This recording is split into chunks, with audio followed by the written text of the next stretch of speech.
Hello everyone and welcome back to another video from Gameplay Classic. In this video, I'm going to show you how to change the sensitivity settings within the God of War game. So let's get started right away. First of all, open up the God of War game on your device, and once you open it up, you will be taken into the main menu. From here, if you wish to change your sensitivity settings, just click on the settings button. And now from the settings menu, go ahead and click on a camera. Now within the camera settings, you will find the sliders for various different sensitivity parameters.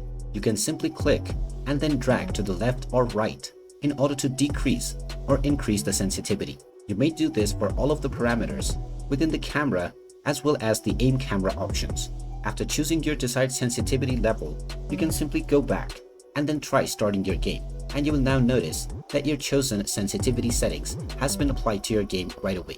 And there you have it. That is how easy it is to change the sensitivity of your controls within the God of War game. If you find this video helpful, make sure you hit that like button and subscribe to our channel if you haven't done so already.